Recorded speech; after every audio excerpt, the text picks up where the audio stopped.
ও পোলাপান রে পালাই গেলাম তোদের কারণে ঠিক ও পোলাপান রে পালাই গেলাম তোদের কারণে রিজার্ভ ফান্ড বস্তায় ভরে দিনের ভোট রাতে করে ঠিক ভোট দেয় কখন হয় কখন তাই তিনি আবেগে লিখেছিলেন রিজার্ভ ফান্ড বস্তায় ভরে দিনের ভোট রাতে করে উন্নয়নের হাত ধরে উন্নয়নের গান ধরে তবু তোদের মন পাইলাম না রে পালাই গেলাম তোদের কারণে ও পোলাপান রে আমি পালাই গেলাম তোদের কারণে এটা কি তার গাওয়া ব্যাঠিক হয়েছে কি মনে করেন আপনারা যারাই কোরআন আর ইসলামের বিরোধিতা করবে এরাই টিকতে পারবে না চাইলেও যুগের ইতিহাস এটাই শিক্ষা দেয় এখান থেকে শিক্ষা নিয়ে যারা চলবে না বিপদগ্রস্ত তারাই হবে যারা শিক্ষা নিয়ে চলবে আবু বকরের মতো ইসলামের সৈনিক তারা হবে ইনশাআল্লাহ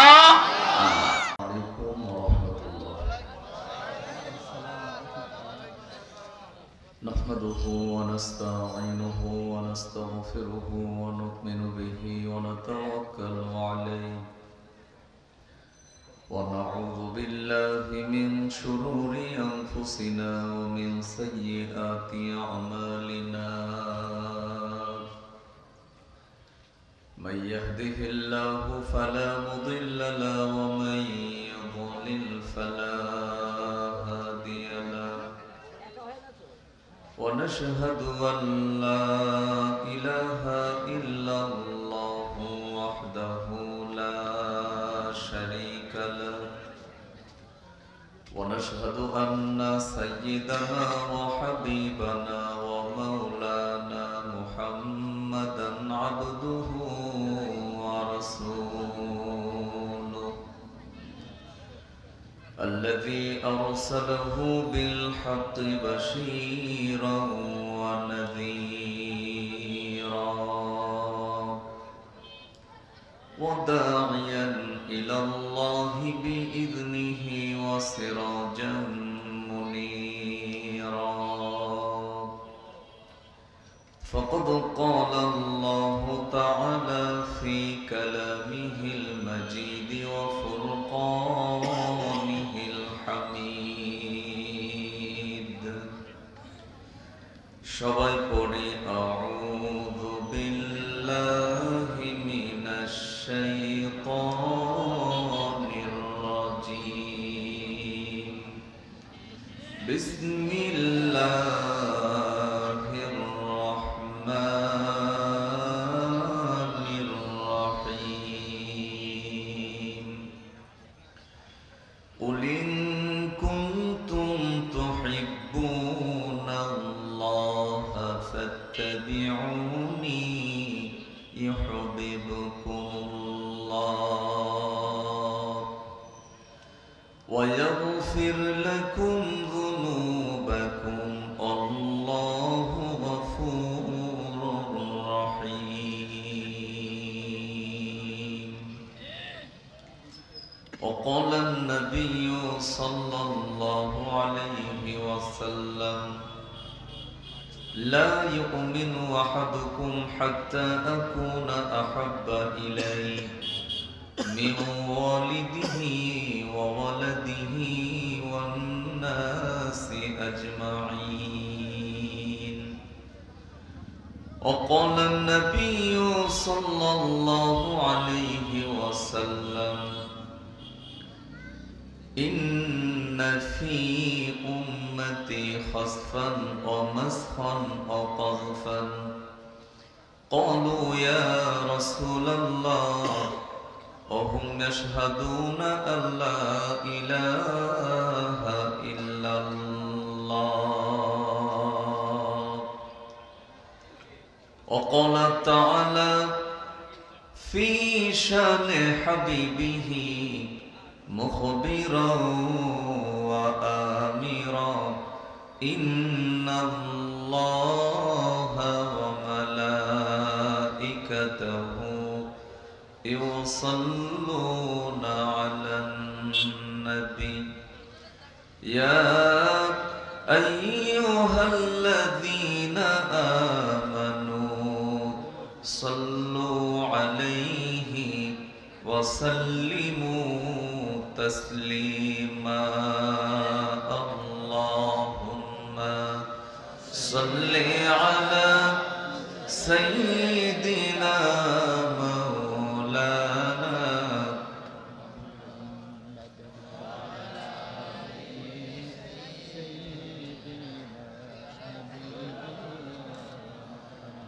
সবাই পুরুষ সচিত কণ্ঠে জবান খুলে আওয়াজ করে একসাথে পড়ি আল্লাহুম্মা সাল্লি আলা সাইয়্যিদিনা মাওলানা ওয়া আলা আলি সাইয়্যিদিনা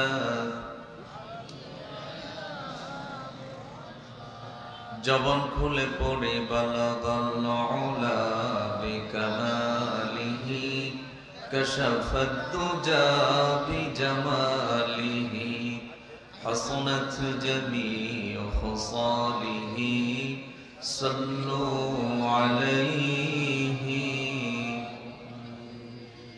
আরবের বুকে মক্কার পরে যেথায় মা আমিনার ঘর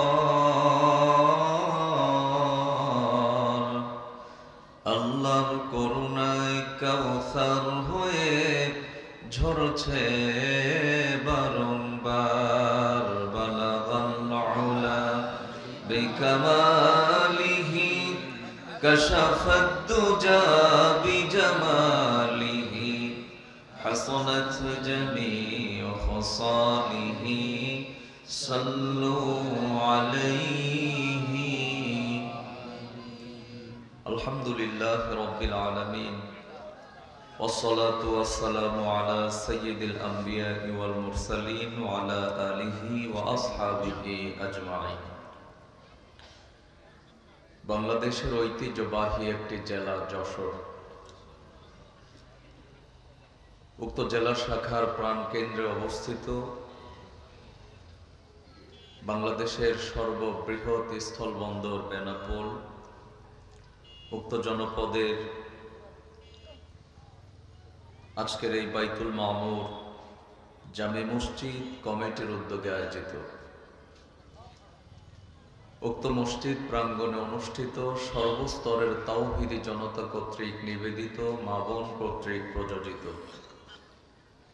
আজকের এই নন্দিত মাহফিলের নন্দিত সভাপতি উক্ত বেনাপোল মধ্যপাড়া বাইতুল মামুর জামে মসজিদ কমিটির বরেণ্য সভাপতি জনাব মোহাম্মদ ওহিদুল ইসলাম খোকন। আল্লাহ সুবহানাহু ওয়া তাআলা কোরআনের মঞ্চে সভাপতিত্বের বরকতে মৃত্যুকাল পর্যন্ত কোরআনের সাথে ব্যবহৃত থাকার তৌফিক দান করুন, আমরা পড়ি আমিন। আজকের এই মহতী অনুষ্ঠানের সম্মানিত অতিথিবৃন্দ, বকুলদের বাসায় চলে যাও। ইতিমধ্যেই আমরা লক্ষ্য করলাম উক্ত জনের সম্মানিত পুলিশের বৃহৎ দায়িত্বে নিয়োজিত সম্মানিত অফিসার ইনচার্জ আলোচনা শুনিয়ে ধন্য করেছেন আমার প্রিয় বড় ভাই, আপনাদের উক্ত মসজিদের সম্মানিত খতিব হযরতুল আল্লাম মাওলানা মুহাম্মদ হারুনুর রশিদ সাহেব। আলোচনা শুনে ধন্য করেছেন মুফতি আব্দুর রশিদ সাহেব, এবং আমি মঞ্চে এসেও যিনার সুললিত কণ্ঠের আলোচনা শুনলাম ঐতিহ্যবাহী বেনাপোল কেন্দ্রীয় জামে মসজিদের সম্মানিত খতিব, বিজ্ঞ আলেমে দ্বীন, সুমিষ্ট ভাষী হযরতুল আল্লাহ হাফেজ হযরত মাওলানা মুহাম্মদ মাহবুবুর রহমান সাহেব। আমি উভয় মেহমানের জন্য দোয়া করি, আল্লাহ পাক বাংলাদেশ সহ বিশ্বের প্রতিটি ইঞ্চি মাটিতে কোরআনের খেদমত করে ঘুরে বেড়ানোর তৌফিক দান করুন। আমরা পড়ি আমিন।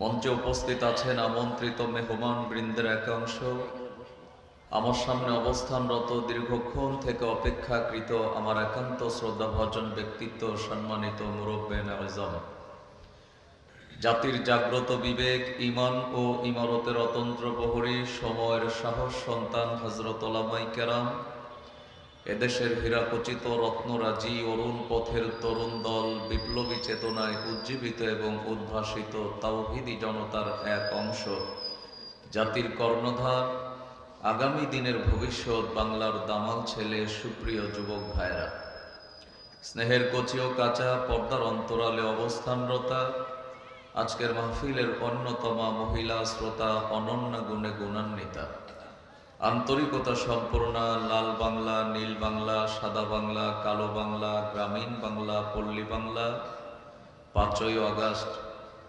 বৈষম্য বিরোধী ছাত্র আন্দোলনের মাধ্যমে পেলাম আমরা আবারও নতুন স্বাধীন বাংলা। উক্ত স্বাধীন বাংলার সম্মানিতা মা এবং বোনেরা, সকলকে জানাই হৃদয়ের গভীর থেকে আবারও সুন্নাত তরিকায় সালাম। সেই সাথে বহু মানুষের রক্তের বিনিময়ে অর্জিত 21শে ফেব্রুয়ারি আন্তর্জাতিক মাতৃভাষা দিবসের আগাম শুভেচ্ছা, প্রাণঢালা অভিনন্দন। আসসালামু আলাইকুম ওয়া রাহমাতুল্লাহি ওয়া বারাকাতুহু। আলোচনার প্রারম্ভে সে মহান আল্লাহ সুবহানাহু ওয়া তাআলার দরবারে শুকরিয়া জ্ঞাপন করছি যে আল্লাহ রাব্বুল আলামিন আজকের এই বরকতি অনুষ্ঠানে আমাদেরকে কবুল করেছেন। এজন্য শুকরিয়া আদায় হবে কার? যারা বললেন না তারা করবেন কার?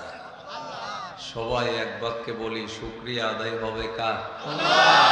সে আল্লাহর শুকরিয়া আদায় করার নিমিত্তে প্রাণ খুলে হৃদয়ের সবটুকুন ভালোবাসা উজাড় করে সমস্বরে আওয়াজ করে পড়ে নিচ্ছি আলহামদুলিল্লাহ। অসংখ্য দরুদ ও সালাম নবী মুকাররম, বিশ্ব মানবতার শিক্ষক, নবিকুল শিরোমণি মুহাম্মদুর রাসূলুল্লাহ, সবাই পড়ি সাল্লাল্লাহু আলাইহি ওয়াসাল্লাম। দ্বীনের জন্য, কোরআনের জন্য, ইসলামের জন্য যারা শহীদ হয়েছেন, আমরা সেই ভাইদের শাহাদাত কামনা করি, পড়ি আল্লাহুম্মা আমিন। সম্মানিত বন্ধুগণ, রাত প্রায় 11টার কাছাকাছি। আমরা চেষ্টা করব যেন আলোচনাও হয়, রাতের ঘুমও হয়, ফজর সালাতও হয়। সব দিক বিশেষ বিবেচনায় বহুল পরিচিত একটি আয়াত আমি আপনাদের জ্ঞাতার্থে আলোচনা করেছি। এই আয়াতটি তেলাওয়াত করার পিছনে কিছু কারণও রয়েছে। যিনারা ভাবতেছেন হুজুর এখান থেকে কি বেনি আলোচনা হয়, একটু অপেক্ষা করেন। আমার মনে হয় আমাদের প্রিয় ব্যক্তিবর্গ আজকের এই মঞ্চে যিনারা কথা বলেছেন, আমরা তার ব্যতিক্রম না করে ধারাবাহিকভাবে কোরআন সুন্নাহর ভিত্তিতে জাতি গঠনের নিমিত্তে আজকে আলোচনা হবে ইনশাআল্লাহ। মহাগ্রন্থ আল কোরআন 114টি সূরা, 30টি পারা, 6666 কিছু কম অথবা বেশি আয়াত। এই টোটালটার সমন্বয়ে মানব জাতির হেদায়েতের নেশা, মুক্তির দিশা, জান্নাতের ভিসা করে আল্লাহ একটি মানদণ্ড আমাদেরকে দান করেছেন। জেনে থাকলে একটু আওয়াজ করে বলেন তো, কিতাবটার নাম কি? সবাই বলেন কি নাম? এখানে আমরা যারা বসেছি, আমরা প্রত্যেকেই কোরআনের অনুসারী। আমরা কেউ কোরআন বিরোধী নয়। কি বলেন? দল ভিন্ন হতে পারে, মত ভিন্ন হতে পারে, তবে কোরআন আমাদের সবার। এ ব্যাপারে কোনো কনসিডার করার কোনো সুযোগ নেই। আমি এই কোরআনুল কারীম থেকে 3 নম্বর সূরা, সূরা আলে ইমরান, সেখান থেকে 31 নম্বর একটি আয়াত আপনাদের সামনে তেলাওয়াত করেছি। সূরাটির ভেতরে আল্লাহ পাক টোটাল 200টি আয়াত দিয়েছেন, রুকু সংখ্যা 20টি। সূরাটি নাজিল হয়েছে মদিনায়। তাহলে আমরা মোটামুটি জানলাম সূরাটার নাম যেন কি? সবাই বলেন কি নাম? এটি কোরআনের কত নম্বর সূরা? সূরাটির ভেতরে টোটাল আয়াত কতটা? 200। রুকু সংখ্যা 20। তেলাওয়াত করেছি কত নম্বর আয়াত বলেন? 3-1। আমরা নাটোরের ভাষায় বলি 31, আরেকটি ভাষায় বলেছি 31। আপনারা কোনটা বলেন? তাহলে বুঝতে অসুবিধা নেই তো? আল্লাহ রাব্বুল আলামিন এই আয়াতের ভেতরে চমৎকার কিছু তথ্য দিলেন। প্রথম নম্বর বললেন, কুলিন কুনতুম তুহিব্বুনাল্লাহ, যদি তোমরা আমাকে পেতে চাও বা আমার ভালোবাসা পেতে চাও। পরের অংশে আল্লাহ বললেন ফাত্তাবিউন। ফাত্তাবিউন শব্দের অর্থ রাসূলকে ভালোবাসা লাগবে এটা নয়, বরং এই বাক্যের মাধ্যমে জাতিকে আল্লাহ যা বোঝাতে চাইলেন তা হলো আমার রাসূলের ইত্তেবা করা লাগবে। একটু বলেন তো কি করা লাগবে? ইত্তেবা এক জিনিস, ভালোবাসা আর এক জিনিস। যদি ভালোবাসার কথাটাই আমরা বলি তাহলে আবু তালিব আল্লাহ রাসূলকে কম ভালোবাসেন নাই। নবীজিকে আবু তালিব যতটা ভালোবেসেছেন, গোটা বিশ্বব্যাপী এমন কোন মানুষ ছিলেন না যে এতটা ভালোবাসা মুহাম্মদুর রাসূলুল্লাহ সাল্লাল্লাহু আলাইহি ওয়াসাল্লামকে কেউ বেসেছেন। এরপরেও আবু তালিবের জীবনে হেদায়াত হয় নাই। হয়েছে? তার মৃত্যুর আগ মুহূর্তে আল্লাহ রাসূল বলেছিলেন, ইয়া আম্মি আবি তালিব কুল লা ইলাহা ইল্লাল্লাহ। চাচা, আমাকে এত ভালোবাসলেন, কিয়ামতের ময়দানে আপনি জাহান্নামে থাকবেন এটা আমি আশা করি না। আপনি শুধু পড়ে নেন লা ইলাহা ইল্লাল্লাহ মুহাম্মাদুর রাসূলুল্লাহ, পড়ার দরকার নেই। শুধু আগের বাক্যগুলি যদি পড়েন, হাজ্জুল্লাকা ইনদাল্লাহি ইলা ইয়াউমাল কিয়ামা, কিয়ামতে আপনাকে জান্নাতে নেওয়ার সুপারিশ করার দায়িত্ব আমি নবী নিজে নেব। কিন্তু নসিবে হেদায়াত আমাদের ভেতরে অনেকেই আছে, হুজুর আপনাকে কত ভালোবাসি।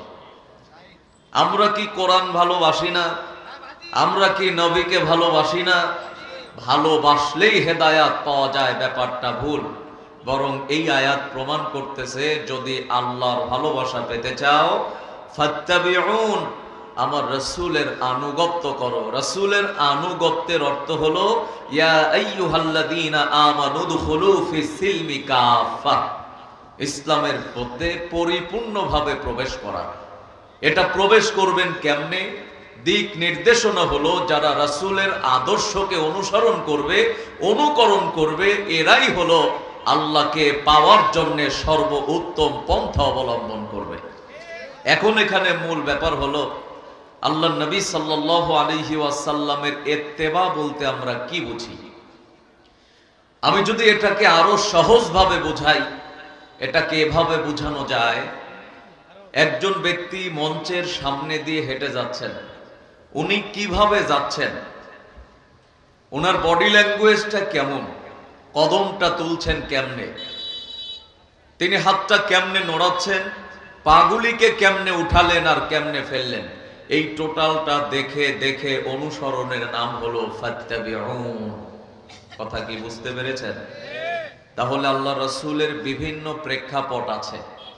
নবীজি সাল্লাল্লাহু আলাইহি ওয়াসাল্লামের সেই প্রেক্ষাপটের প্রত্যেকটা দিক নির্দেশনা আমাদেরকে ফলো করে চলতে হবে, এর নাম হলো ইত্তেবা।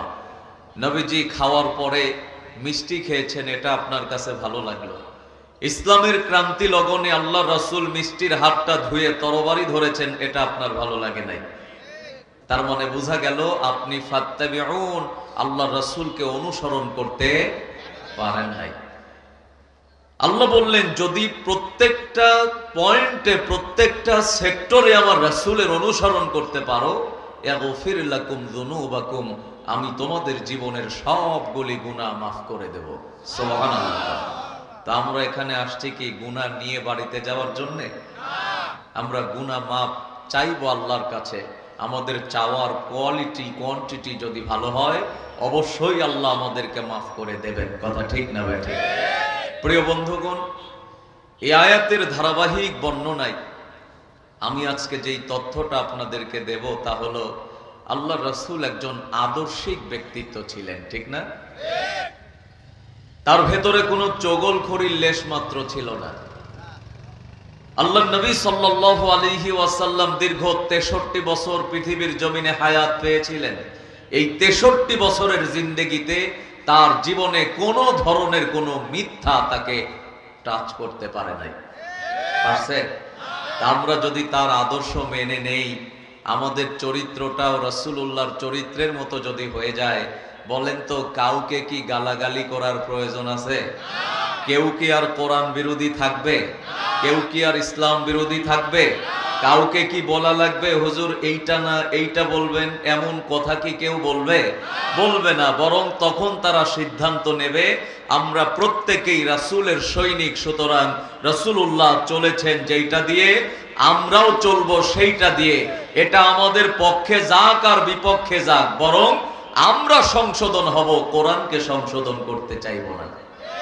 আর এখন আমাদের চারিত্রিক বৈশিষ্ট্যের অবস্থান একটু নিম্নমানের হয়ে যাওয়ার কারণে আমরা কোরআন সংশোধন করতে চাই, হুজুর সংশোধন করতে চাই, কিন্তু নিজে সংশোধন হই না। কথা কি বুঝাতে পারলাম? প্রিয় বন্ধুগণ, আল্লাহ সুবহানাহু ওয়া তাআলার হাবিব পার্থিব জগতে তিনি বেঁচে ছিলেন কত বছর?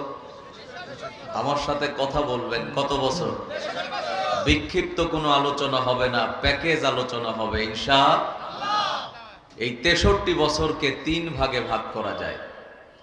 নবুয়তির আগে 40 বছর, নবুয়তির পরে মক্কায় 13 বছর, মদিনায় 10 বছর। 40 আর 13, 40 আর 13 53, আর 10 আমি আল্লাহ রাসূলের নবুয়ত প্রাপ্তির আগের 40 বছর বাদ দিলাম, বাকি থাকলো কয় বছর?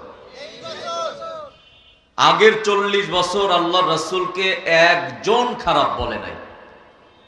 আস্তিক হোক আর নাস্তিক হোক, কোরআন মানুক চাই না মানুক, ইসলাম বুঝুক চাই না বুঝুক, ইসলাম মানুক চাই না মানুক, প্রত্যেকেই আল্লাহ রাসূলকে একটি মডেল করে নিয়েছিলেন। সুবহানাল্লাহ। ঝামেলাটা শুরু হলো কখন? আল্লাহ পাক তিনাকে নবুয়ত দিলেন যখন। নবুয়ত পাইছেন নবীজি কত বছর বয়সে? বলেন। আল্লাহ রাসূল মক্কায় অবস্থান করলেন 13 বছর। এই 13 বছর হলো আল্লাহ রাসূলের দাওয়াতি জিন্দেগি। 13 বছর নবীজি দাওয়াত দিয়ে জাতি গঠন করলেন। মক্কা থেকে যখন হিজরত করে মদিনায় গেলেন, তিনি সাধারণ মানুষ থাকলেন না। আল্লাহ রাসূল মদিনায় গিয়ে তিনি রাষ্ট্র গঠন করে রাষ্ট্রীয় প্রেসিডেন্টের দায়িত্ব পালন করেছিলেন। সুবহানাল্লাহ। তাহলে হুজুররা শুধু জালসার স্টেজে নয়, হুজুররা শুধুমাত্র মসজিদের মেম্বারে নয়, হুজুররা এখানে যেমন নেতৃত্ব দেবে, সমাজে তেমন নেতৃত্ব দেবে, রাষ্ট্রেও ঠিক তেমন নেতৃত্ব দেবে। এটা হলো আমাদের বিশ্ব পয়গম্বর মুহাম্মদুর রাসূলুল্লাহ সাল্লাল্লাহু আলাইহি ওয়াসাল্লামের আদর্শ। কথা কোন ঠিক না ভাই? প্রিয় বন্ধুগণ, যে সমস্ত ভাইয়েরা বলছেন ইসলাম রাজনীতির সাথে সম্পৃক্ত নয়, কোরআন রাজনীতির সাথে সম্পৃক্ত নয়, আপনার বুঝতে সমস্যা হয়েছে। একটা বার কোরআন পড়বেন, মনে রাখবেন টোটাল কোরআন শরীফে 900-র উপরে রাজনৈতিক আয়াত আল্লাহ দান করেছেন। সুবহানাল্লাহ। আল্লাহ সুবহানাহু ওয়া তাআলার পয়গম্বরকে আল্লাহ পাক মাক্কি জীবনে রাখলেন কত বছর? মনে নেই আপনাদের? কত বছর? এই 13 বছরকে 4 ভাগে ভাগ করা যায়। এটা হলো রাসূলের দাওয়াতি মিশন। প্রথম 3 বছর, এরপরে 2 বছর, এরপরে 5 বছর, এরপরে আবারও 3 বছর। আমরা এই 4টাকে একটু অ্যাড করি। 3 আর 2-এ বলেন, 3 আর 2-এ, আর 5-এ, আর 3-এ 13।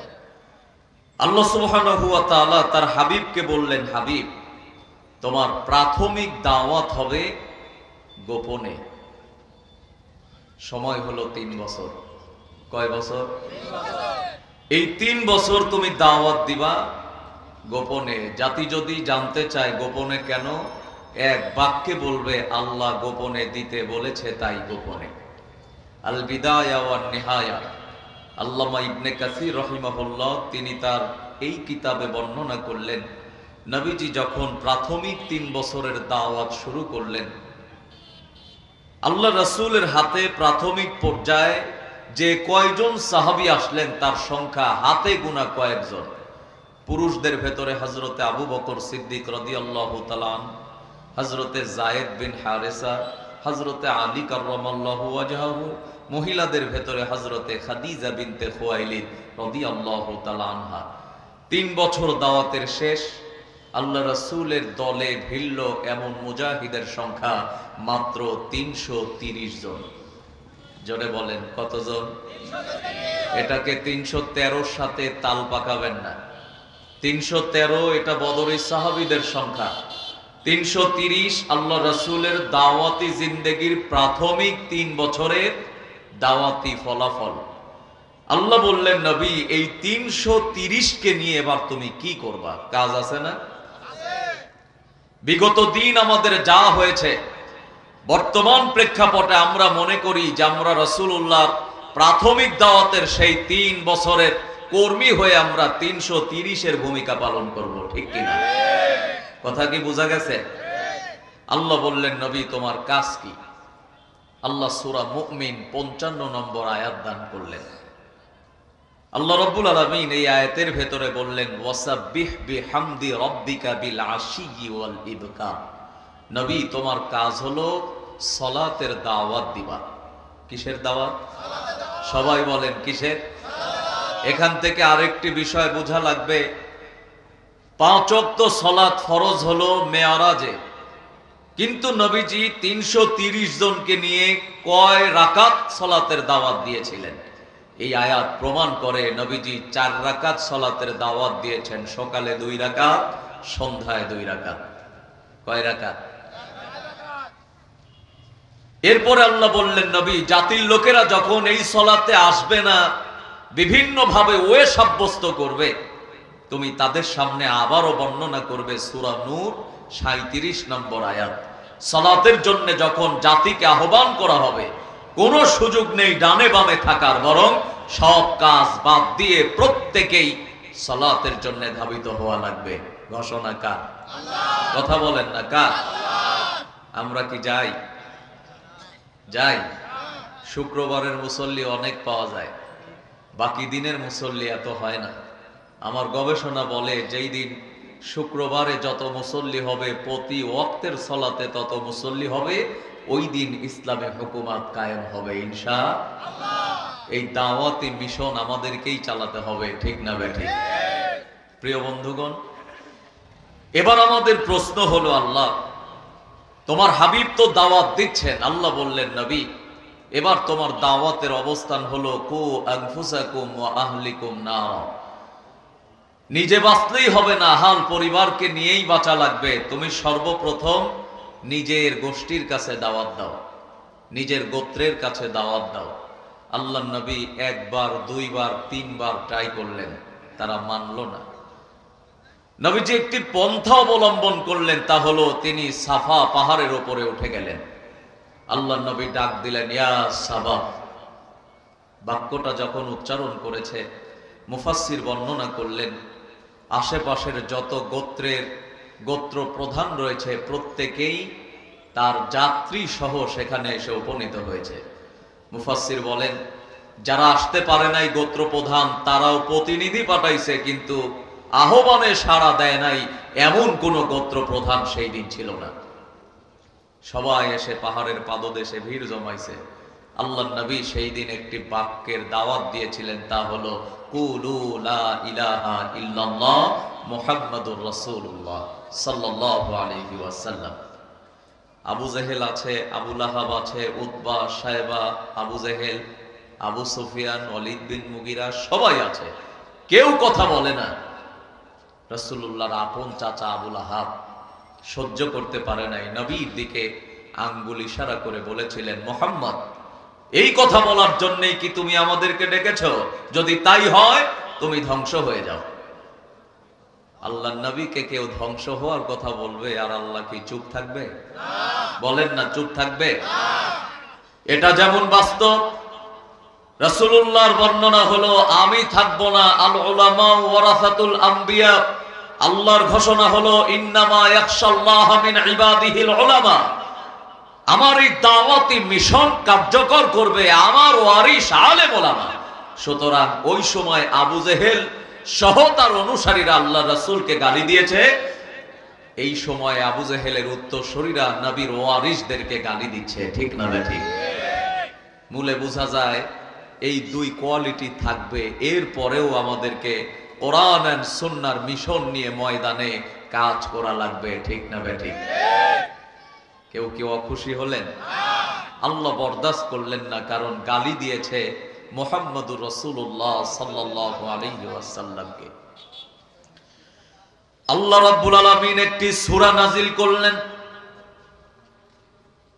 নবীজিকে গালি দিয়েছে, আল্লাহ নবীকে গালি দেওয়া আল্লাহ বরদাস্ত করলেন না। ছোট্ট সূরাটা নাজিল করে তার প্রতি উত্তর দিয়ে দিলেন কে? আল্লাহ।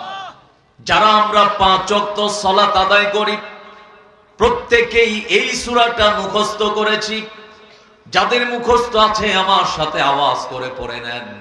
সবাই আমরা আওয়াজ করে করে পড়ব, তাব্বাত ইয়াদা আবি লাহাবি ওয়া তাব মা আগনা আনহু মালুহু ওয়া মা কাসাব সায়াসলা নারান যাতা লাহাবি ওয়া ইমরাআতুহু হাম্মালাতাল হাতাব ফি জিদিহা হাবলুম মিন মাসাদ। জোরে পড়ি আল্লাহু আকবার। আল্লাহু আকবার পড়লে গুনাহ হবে? গুনাহ হলে ভাগ আমি নেব, সওয়াব হলে ভাগ দেবেন? একটা কন্ডিশনে না আসলে তাফসীর হবে কি করে? আল্লাহর নবী দাওয়াত দিলেন, কাফেরদের সহ্য হলো না। আবু লাহাব স্ট্যান্ড হয়ে তিনি নবীর দিকে তাকায়া আঙ্গুল ইশারা করে বললেন, মুহাম্মদ ধ্বংস হয়ে যাও।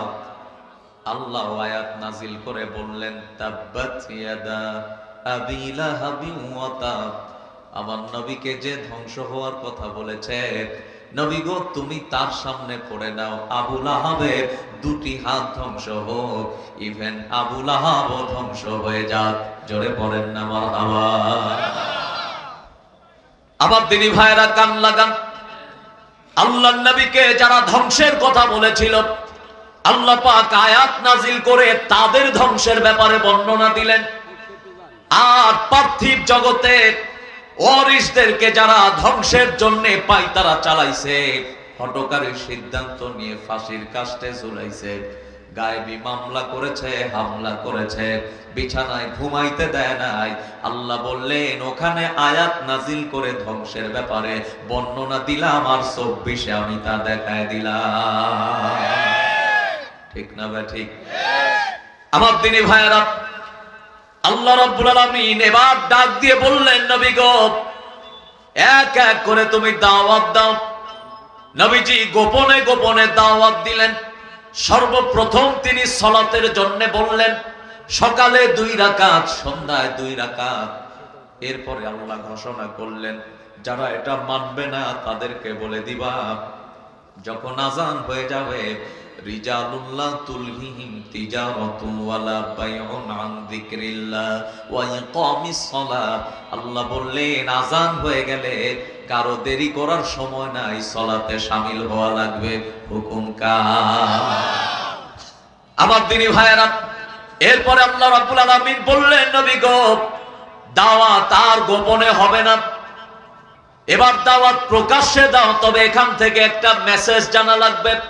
নবীজি 3 বছর দাওয়াত দিয়েছেন গোপনে। আল্লাহ রাসূলের প্রতি যে নির্যাতন এসেছিল তা গায়ে পর্যন্ত পিটানো হয় নাই। মুফাসসির বর্ণনা করলেন 3 বছর গোপনে দাওয়াত দিয়েছে। কাফেরেরা দূর থেকে আল্লাহ রাসূলকে গালি দিয়েছে, ঠাট্টা করেছে, ক্রিটিসাইজ করেছে, বিভিন্ন ধরনের মন্তব্য করেছে।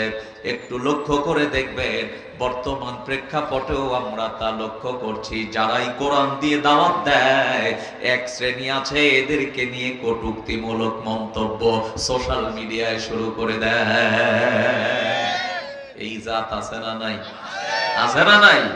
যদি এই জাত থাকে তাহলে বুঝবেন নবীজি ওই সময় গোপনে দাওয়াত দিয়েছে, যারা কটূক্তি করেছে এদের চরিত্র, এটা আমরা তাফসীর এবং হাদিসের অনুকরণে প্রয়োগ করতে পারি যে আল্লাহ রাসূলকে গালি ওই সময় দিয়েছে কাফেরেরা, আর বর্তমান প্রেক্ষাপটে যারা গালি দেয় এরা আর ওরা, এই দুইয়ের ভেতরে কোনো পার্থক্য নাই, একেবারে এক।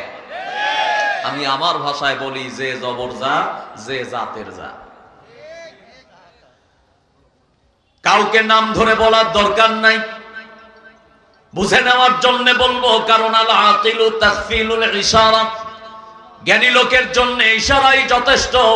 তবে এই চরিত্র যদি কারো ভেতরে থেকে যায়, মাসুদুর রহমানকে গালি দেবেন না, কোরআনুল কারীমের আয়াতটাকেও বর্জন করার চেষ্টা করবেন না, বরং নিজের চরিত্রকে পাল্টানো লাগবে, ঠিক কিনা? চরিত্র পাল্টানোর দরকার আছে, আছে। ওই সময় যারা আল্লাহর নবীকে হত্যা করার জন্য গেছে, সবার কপালে হেদায়াত জোটে নাই, কিন্তু আল্লাহর কসম, যারা হেদায়াত পাওয়ার জন্য ছুটে গেছে, আল্লাহ রাসূলের আদর্শ আর কোরআনের শিক্ষায় তারা হেদায়াত প্রাপ্ত হয়ে গেছে। হযরত আমিরুল মুমিনিন ওমর ফারুক রাদিয়াল্লাহু তাআলা আনহুর দিকে তাকায় দেখেন, লাঙ্গা তরবারি নিয়ে আল্লাহর নবীকে হত্যা করার জন্য গেল। তার আদর্শ দেখে, তার ব্যক্তিত্ব দেখে, তার চরিত্র দেখে আমার দিনী ভাইরা, হযরত ওমর এমন মানুষ হয়ে গেলেন যে পার্থিব জগতে কয়েকজন জান্নাতের সার্টিফিকেট পেয়েছে, হযরত ওমর তার ভেতরে আছে না? না, রোল নাম্বার 2। রোল নাম্বার কত? তাহলে বোঝা গেল হেদায়াত আশা করলে পাওয়া, তবে হেদায়াত দেওয়ার মালিক কে? আল্লাহ বললেন, নবী তুমি একজনকে ভালোবাসো আর তাকে হেদায়াত দেওয়া লাগবে, ইম্পসিবল। ইন্নাকা লা তাহদি মান আহবাবতা ওয়ালাকিন্নাল্লাহা ইয়াহদি মান ইয়াশা ওয়া হুয়া আ'লামু বিল মুহতাদিন। হেদায়াত তোমার কাছে নয়, হেদায়েতের মালিক আওয়াজ করে বলেন কে? কে? কেমনে হেদায়াত পাবো, কিভাবে পাবো? আমার পূর্বের মেহমান, প্রিয় ব্যক্তিত্ব মাহবুবুর রহমান ভাই, তিনি বলে গেছেন, আমার দেশে একজন দরবেশ বাবা ছিল, তিনি বলেছিলেন কোরআনুল কারীমের কিছু কিছু জায়গায় ভুল আছে, হাদিসের অনেকগুলি জায়গায় ভুল আছে। এটা হলো অহংকার, নাউজুবিল্লাহ পড়েন। টাঙ্গাইলের একজন ব্যক্তি ছিলেন, নাম হলো লতিফ সিদ্দিকী। বেশ কিছুদিন আগে উনি বক্তব্য দিতে গিয়ে বললেন, মোল্লা মুয়াজ্জিন যখন হাত তুলে বলে আল্লাহ আমাকে মাফ করে দাও, আমার আব্বাকে মাফ করে দাও, আমার মাকে মাফ করে দাও, গুনাহ করেছি মাফ করে দাও, আমি আমিন বলি না, ডান হাতটা বাম পাশে চপেটাঘাত করে বলেছিলেন, কারণ আমার কোনো গুনাহই নাই। নাউজুবিল্লাহ বললেন না? গুনাহ আমাদের আছে না? হেদায়াত চাইবো কার কাছে? মাফ চাইবো কার কাছে? মাফ চাইলে কি আল্লাহ মাফ করে দেন? আমি এই আয়াতগুলি নিয়ে যখন তাফসীরের আলোকে গবেষণায় বসলাম, কোরআনুল কারীমের সূরা নাজিয়াত 2টা আয়াত আমি পেয়ে গেলাম। মুফাসসির বর্ণনা করেছেন, বান্দা যখন গুনাহ করে আল্লাহর কাছে দাঁড়াতে হবে, এই ভয়ে ভীত সন্ত্রস্ত হয়ে আমার কাছে তাওবা করবে, আমি আল্লাহ বান্দার তাওবাটা শুধু কবুলই করব না, বরং তাকে 2টা জান্নাতের মালিক আমি বানিয়ে দেব। জোরে বলেন সুবহানাল্লাহ। দরকার আছে? কোরআনুল কারীমের সেই আয়াতে আল্লাহ রাব্বুল আলামিন জাতিকে হেদায়েতের জন্য তিনি চমৎকার করে বর্ণনা করে জানায় দিলেন, ওয়া من خاف مقام ربه ونهى النفس عن الهوى فإن الجنة هي المأوى। জোরে পড়ি আল্লাহু আকবার। কার কথা? জোরে পড়েন, কার কথা? তাফসীর পড়তে গিয়ে দেখলাম চমৎকার একটা তথ্য দিলেন। হযরত ওমরের খেলাফতের সময় একজন যুবক ছিল অত্যন্ত পরহেজগার। মসজিদে যখন আযান হয়েছে, মুয়াজ্জিন তার মিনার থেকে আযানের আওয়াজ ছুড়ে দিয়েছে, হাইয়া আলাস সালাত, কাম টু দা প্রেয়ার, হাইয়া আলাল ফালাহ, কাম টু দা সাকসেস। বান্দা আসো কল্যাণের দিকে, আসো মঙ্গলের দিকে। আল্লাহর গোলামগুলি একটা সেকেন্ড আর বিছানায় পিঠ লাগায় না। দিনী ভাইরা, তৎক্ষণাৎ তিনি সলাতের জন্য যায়, নামাজে দাঁড়িয়ে যায়। সলাত শেষ হয়ে গেছে, কোরআন তেলাওয়াত শুরু করেছে, তাসবিহ তাহলিল পড়েছে। হঠাৎ করে একটি বড় ধরনের গুনার মধ্যে নিমজ্জিত হয়ে গেছে। আল্লাহর গোলাম যেন বুঝতে পারলেন এটা আমার অপরাধ হয়েছে। একজন মুমিন অপরাধ করার পরে তার অন্তর বলে এটা অপরাধ হয়েছে, বোঝা যায় না? কথা বলেন না, যায় না? যাদের যায় মনে করবেন মুমিনের কিছু অংশ আপনার ভেতরে আছে। আর যারা একের পর এক অপরাধ করেই চলে, অনুশোচনা নাই, আল্লাহর কসম, এরা নামে মাত্র মুসলমান, কাজের মুসলমান না। গত কয়েকদিন আগে যখন 32 ভেঙে চুরে তছনছ করে দেওয়া হলো, আমার দেশের লেডি ফেরাউনের বক্তব্যে বোঝা যায় বিন্দু মাত্র অনুশোচনা তার অন্তরে নাই। কথা কন ঠিক না? এদেশের হাজারো আলেমদেরকে গ্রেফতার করে, এদেশের অসংখ্য আলেমদেরকে নির্যাতন করার পরেও যে নিজেকে নির্দোষ মনে করে, আর যাই হোক তাকে মুমিন বলা যায় না, যায় না, যায় না। কথা বলেন ঠিক না বেঠি? খুবই কষ্ট পেলেন মনে হয় নাকি? কষ্ট পাওয়ার সুযোগ নাই, কাউকে ছেড়ে কথা বলা হবে না, তবে কারো নাম নেব না। কষ্ট পেলেন? আমার দিনী ভাইয়েরা খেয়াল করেন, আল্লাহ সুবহানাহু ওয়া তাআলা এই গোলামটার তাওবাটা আল্লাহ কবুল করলেন। তিনি কেমনে তাওবা করেছেন তাফসীর পড়ে দেখলাম।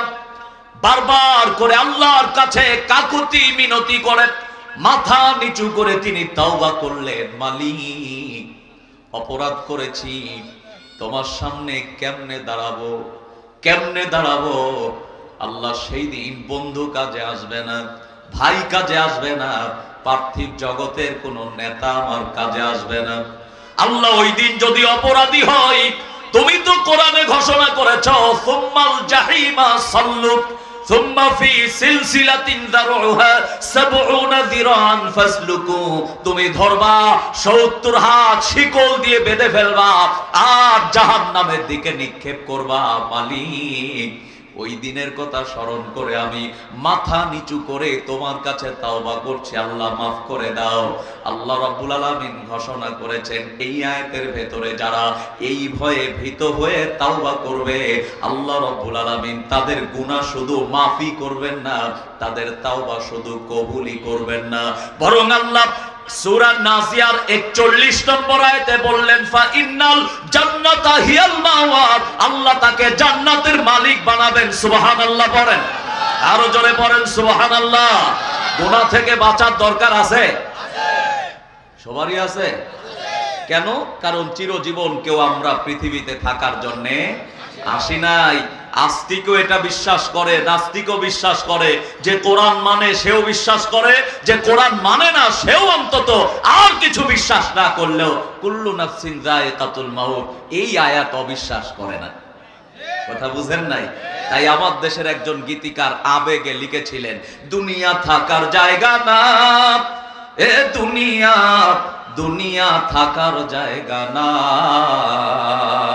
দুনিয়া থাকার জায়গা না, এ দুনিয়া দুনিয়া থাকার জায়গা না, না ফেরার দেশে যাইবা একদিন ফেসে, না ফেরার দেশে যাইবা একদিন ফেসে, আর তো ফিরা আইবা না, এ দুনিয়ায় দুনিয়া থাকার জায়গা না, দুনিয়া থাকার জায়গা না, এ দুনিয়া দুনিয়া থাকার জায়গা না,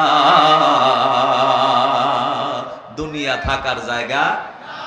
তিনি লিখলেন, নাকের কাছে জীবন তোমার মরণ ঘাড়ের পিছে, নাকের কাছে জীবন তোমার মরণ ঘাড়ের পিছে, পরাণ পাখি দিলে ফাঁকি সবই তোমার মিছে, চোখু বুদিলে একবার আর তো, হায়রে চোখু বুদিলে একবার আর তো ফিরাইবা না, এ দুনিয়ায় দুনিয়া থাকার জায়গা না, দুনিয়া থাকার জায়গা না, এ দুনিয়া দুনিয়া থাকার জায়গা না, দুনিয়া থাকার জায়গা। খুব কষ্ট পাচ্ছেন আপনারা?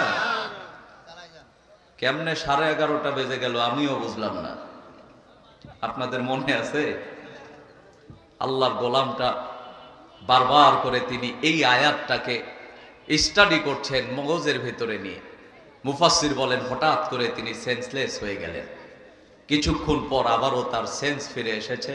বারবার তিনি পড়ছেন, আল্লাহ তুমি না বলেছো ওয়া আম্মা মান খাফা মাকামা রাব্বিহি ওয়া নাহান নাফসা আনিল হাওয়া ফা ইন্নাল জান্নাতা হিয়াল মাওয়া। আল্লাহ তোমার এই আয়াতটাকে অবলোকন করে নিজের গুনার দিকে লক্ষ্য করে তোমার কাছে পানা চাই। আল্লাহ চাইলে বান্দাকে মাফ করে দিতে পারে না? কিন্তু এই আয়াতে আল্লাহ বললেন মাফ তো করবেন, বরং জান্নাতও দান করবেন। জান্নাত কয়টা? কথা বলেন কয়টা? আল্লাহর গোলাম দ্বিতীয়বার আবারও সেন্সলেস হয়ে গেল। খবর চলে গেল ওমরের কাছে। ইতিমধ্যে ব্যক্তিটার ইহলৌকিক সফর শেষ হয়ে গেছে। ওমর চলে আসলেন, তাকে গোসল করানো হলো, কাফন পরানো হলো, জানাজার দোয়া পড়ায়া কবরস্থ করে হযরত ওমর তার কবরের পাশে দাঁড়ায়া কয়েকটা বক্তব্য দিয়েছিলেন। তার 1 নাম্বার বক্তব্য হলো, নবীর সাহাবীরা, আমার অনুসারীরা, যেই ব্যক্তিটাকে কবরস্থ করলাম, আশেপাশে যদি জান্নাতি কবর দেখতে চাও এই কবরের দিকে তাকাও। আমার মনে হয় এই কবরটা আল্লাহর জান্নাতি কবর। হযরত ওমর 2 নম্বরে আক্ষেপ করে বললেন, নবীর সাহাবীরা, আমার অনুসারীরা, এই মুহূর্তে যেই লাশটাকে কবরের ভেতরে প্রবেশ করালাম, লাশটা যদি ওর না হয়ে আমি ওমরের হতো, আমার জীবনটা ধন্য হয়ে যেত। অথচ ওমর কোন ওমর? কয়েকজন জান্নাতি মেহমান পার্থিব জগতে, তার মধ্যে 2 নম্বরে। তিনি আক্ষেপ করে বললেন, লাশটা ওর না হয়ে আমার বলে জীবনটা ধন্য হয়ে যেত। হযরত ওমর 3 নম্বরে বললেন, নবী বলেন নাই, কারণ যেখানে কোরআনের দলিল নাই উনি সেই তথ্য প্রকাশ করেন নাই। বারবার তারপর থেকে তিনি স্টাডি শুরু করলেন, আর মনে মনে বলছেন, আল্লাহ তুমি না বলেছো তিবিয়ানাল লিকুল্লি শাই, এমন কিছু নেই যে তুমি কোরআনে দাও নাই, মালিক কোথায় সেই তথ্যটা? উনি স্টাডি শুরু করলেন। পড়তে পড়তে সূরা আর রহমান 46 নম্বর আয়াতে গিয়ে তিনি ব্রেক দিলেন। আল্লাহ পাক তার চোখের সামনে সেই দলিলটা পেশ করে দিয়েছেন। যারা অপরাধ করার পরে নিজের গুনার কথা স্মরণ করে মস্তক অবনত করে আল্লাহর কাছে তওবা করে, আল্লাহ তার তওবাটা শুধু কবুলই করেন না, বরং 2টা জান্নাতের মালিক আল্লাহ তাকে বানিয়ে দেয়। সূরা আর রহমানের আয়াতটা শুধু হযরত ওমর সাহাবায়ে কেরামদের সামনে তেলাওয়াত করে শোনালেন। আল্লাহর কালাম কোরআনুল কারীমের এই কথাটা যেই বাক্যে তিনি বললেন, আমিও আপনাদেরকে বলি, বাংলা না বলা পর্যন্ত আমরা বুঝি না। কিন্তু হযরত ওমর শুধু তেলাওয়াত করেছেন, নবীর সাহাবীরা বুঝেছেন না বুঝেন নাই? কেন বুঝলেন? কারণ হলো তিনাদের ভাষা ছিল আরবি, কোরআনের ভাষাও হলো আরবি। আমাদের ভাষা বাংলা, কোরআনের ভাষা হলো আরবি, যার কারণে আরবি বলার পরে বাংলা না বলা পর্যন্ত বুঝি না। হযরত ওমর আয়াতটা তেলাওয়াত করে বললেন, ওয়ালিমান খাফা মাকামা রাব্বিহি জান্নাতান। জোরে বলেন আল্লাহু আকবার। জান্নাতান শব্দের অর্থ জান্নাত একটা নয়, বরং জান্নাত কয়টা? আরো জোরে বলেন কয়টা? 2টা। একজন বান্দার যখন গুনাহ থাকে না, বান্দাটা কেমন হয়? এই বান্দাটা আল্লাহর জান্নাতি মেহমানই হয়। কথা ঠিক না বেঠিক? আমার দিনী ভাইরা কান লাগান। তাহলে গুনাহ থেকে পরিত্রাণ পাওয়া, তাওবা করার দরকার আমাদের আছে না নাই? আছে না নাই?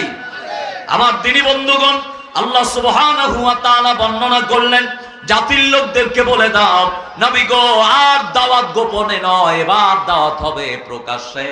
আল্লাহ সুবহানাহু ওয়া তাআলা চমৎকার করে তিনি বর্ণনা করলেন, জাতির লোকদেরকে বলে দাও, ফাসদা বিমা তুমার ওয়া আরিদ আনিল মুশরিকিন। জোরে বলেন আল্লাহু আকবার। এখানে আল্লাহ বললেন, নবী তোমার দাওয়াত হবে প্রকাশ্যে। তাহলে আমরা 2টা বিষয় জানি, গোপনে দাওয়াত, আল্লাহর নবীর গায়ে আঘাত দেয় নাই, দূর থেকে গালি দিয়েছে, টিটকারি মেরেছে, আল্লাহর নবীকে বিভিন্ন ভাবে হেনস্তার শিকার করেছে, বিভিন্ন প্রশ্ন করেছে জানার জন্য না, আল্লাহ রাসূলকে হেয় প্রতিপন্ন করার জন্য। আমার বন্ধুগণ, হঠাৎ করে আবু জেহেল আল্লাহর নবীর কাছে একদিন এসে বললেন, নবী গো বলো তো, আকাশে কিছুদিন চাঁদ দেখা যায় আর কিছুদিন চাঁদ দেখা যায় না, নবী কারণটা কি? এটা জানার কি দরকার আছে? আছে? আবু জেহেল এসে আল্লাহ রাসূলকে এই প্রশ্ন করার দরকারটা কি? কোনো দরকার নেই। নবীজি বললেন, যদি এটা বলি তুমি কি করবা? ও বলে ঈমান আনবো। আল্লাহ নবী দরখাস্ত দিলেন, আল্লাহ বললেই ঈমান আনবে। আল্লাহ বললেন, এমন একটা না 1000 প্রশ্নের জবাবও যদি দাও, ও ঈমান আলী হবে না, ও হলো মতলব আলী। আমার দেশে এমন অসংখ্য মতলব আলী বলেন তো আছে না নাই? আছে না নাই? তাহলে বোঝা যায় মতলব আলী যারা, এদেরকে ঈমান আলী বানানো বড় কঠিন। এটা কোনো মাওলানার দ্বারা সম্ভব নয়, যদি আল্লাহ না চায়। যদি আল্লাহ না চায়। আজকের তাফসীর থেকে আমি আপনাদেরকে বলবো, এমন কঠোর হৃদয় নিয়ে কথা শুনবেন না, বরং হৃদয়টাকে নরম করে নেন। হতেও পারে আল্লাহ রাসূলের জীবনের এই কথাগুলি আমাদের অনুকরণীয়, অনুসরণীয় এই মানদণ্ডে এনে আল্লাহ আমাদেরকে হেদায়েত নসিব করে জাহান্নাম থেকে মুক্ত করে আল্লাহ জান্নাতের মালিক বানালেও বানাতে পারেন। আল্লাহ কবুল করুন, পড়ি আমিন। এরপরে আল্লাহর নবীকে বললেন, নবী তুমি দাওয়াত দাও এবার কেমনে? কেমনে? আল্লাহ কোরআন দ্বারা সেই তথ্যই দান করলেন। আর তিনি বর্ণনা করলেন, নবী গো যখন তুমি কোরআন দিয়ে প্রকাশ্যে দাওয়াত দিবা, আগে তোমার গায়ে আঘাত করে নাই, এবার তারা বসে থাকবে না, তারা একের পর এক তোমার সাহাবায়ে কেরামদেরকে নির্যাতন করবে। বিগত 17 বছর সামথিং এর একটা জিরোস কপি বলেন তো আমরা দেখেছি না দেখি নাই? দেখি নাই? কেমনে সেই নির্যাতন? আল্লাহ বললেন, নবী গো দাওয়াত প্রকাশ্যে দাও। নবীজি দাওয়াত দিলেন। সাহাবায়ে কেরাম অল্প কয়েকদিনের ব্যবধানে আল্লাহ রাসূলের কাছে আসলেন আর বললেন, নবীজি অপরাধ করি নাই, আমাদের নামে তো কোনো অপরাধ নাই, আমরা চাঁদাবাজি করি নাই, কেন আমাদেরকে এত নির্যাতন করা হলো, নিপীড়ন করা হলো? নবীজিকে তারা 2টা প্রশ্ন করেছিল। কয়টা? 1 নাম্বার, কেন এত নির্যাতন? নিজের ব্যবসা প্রতিষ্ঠানে দাঁড়াতে পারি না, নিজের বাড়ি আছে, নিজের বিছানায় ঘুমাইতে পারি না, অপরাধটা কি? আর 2 নাম্বার, ইয়া রাসূলুল্লাহ এই অবস্থানে আমাদের করণীয়টা কি? আল্লাহর নবী আকাশের দিকে ধন্না দিলেন, কারণ মুমিন বিপদে পড়লে সাহায্য চায় কার কাছে? আল্লাহ কি সাহায্য করেন?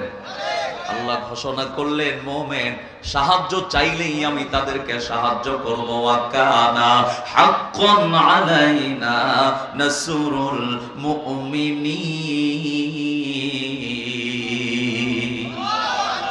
সাহায্য আসলো। আল্লাহ রাব্বুল আলামিন সূরা বুরুজের 7 নম্বর আয়াতটা নবীজিকে দান করলেন। আল্লাহর নবী এবার সাহাবায়ে কেরামদের 2টা প্রশ্নের জবাব দিলেন।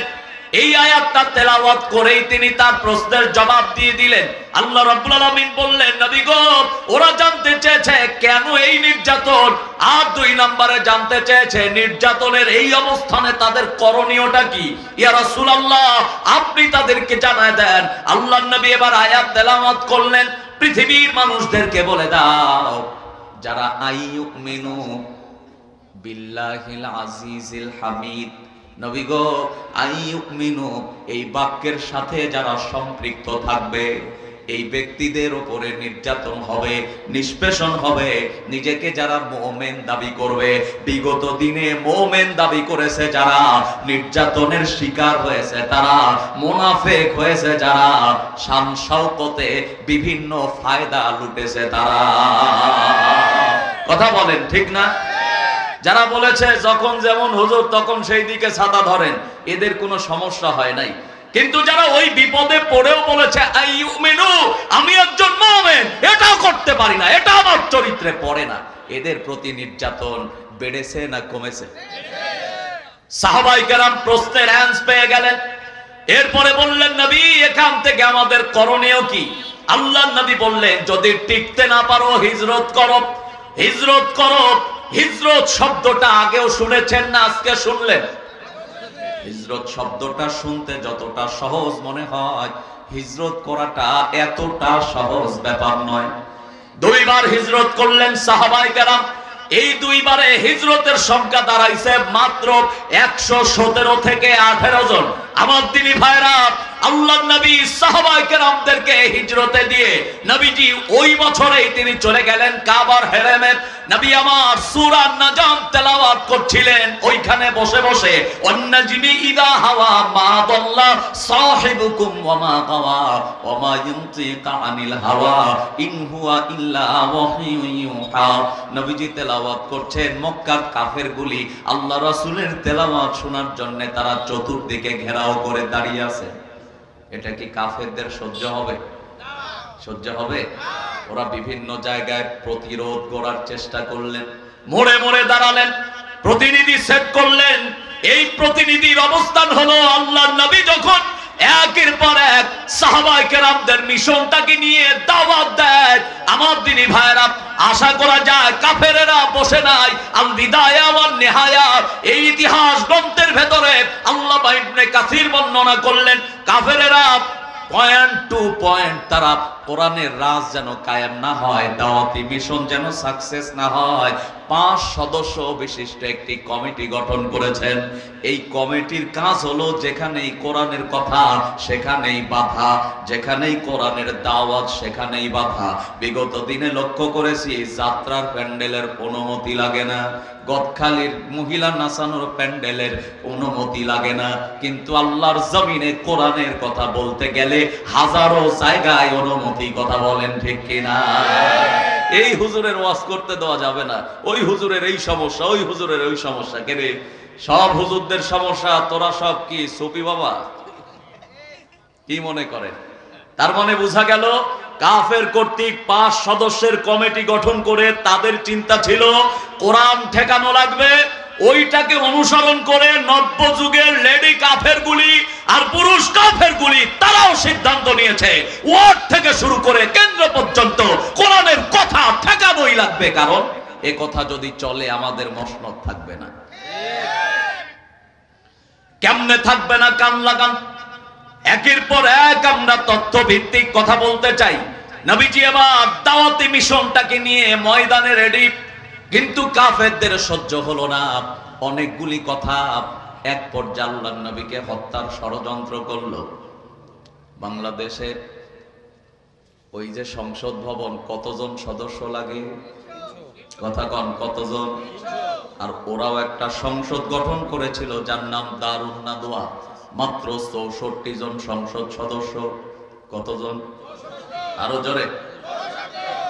বাংলাদেশে এখন 300 আলেম ঠেকানো, আর ওই সময়ের সংসদ সদস্য মাত্র 64।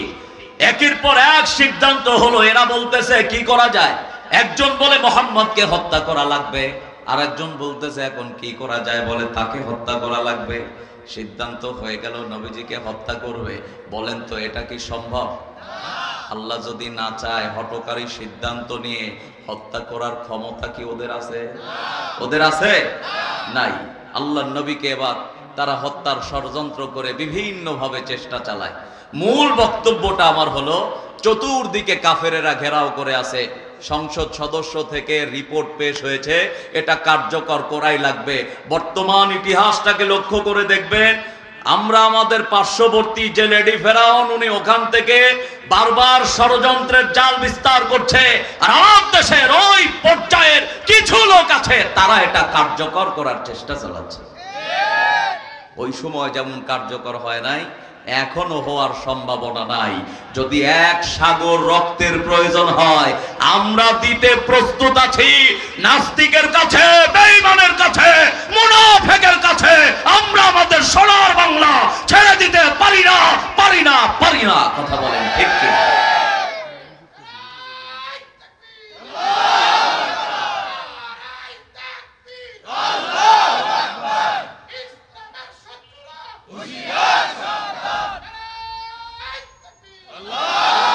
খুবই কষ্ট পেলেন।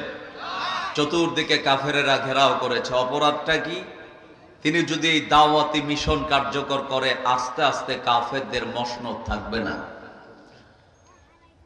ওরা চতুর্দিকে নবীজিকে আইন পাশ করে একই অবস্থান তৈরি করলো। আমার তো মনে হয় ওই প্রেক্ষাপট 2025-এ এসে বাংলাদেশের প্রেক্ষাপট এক। আল্লাহ নবী হযরত আলীকে ডাক দিলেন, আলী এই পোটলাটা নাও, আগামী 3 দিন পরে তোমার সাথে আমার সাক্ষাৎ হবে। সুবহানাল্লাহ বলেন। হযরত আলী কাররামাল্লাহু ওয়াজহাহু চিন্তা করলেন, নবীজি যেহেতু বলেছেন হায়াত আর আমি পাই বা না পাই অন্তত 3 দিন আল্লাহ আমাকে হায়াত দেবেন, কারণ বলেছেন কে? নবী সাল্লাল্লাহু আলাইহি ওয়াসাল্লাম। হযরত আলীকে বললেন, আলী আমি যখন এখান থেকে চলে যাব সব সিরকুট এখানে লেখা আছে, আমি যাওয়ার পরে তুমি একের পর এক এগুলি দেখবা, আর যারা আমাকে মারার জন্য আসছে ওদেরই সম্পদ দেখে দেখে তাদেরকে দিয়ে দিবা। সুবহানাল্লাহ। থেকে শিক্ষাটা কি পেলাম? নবীজি ওই জায়গায়ও আমানতের খেয়ানত করেন নাই।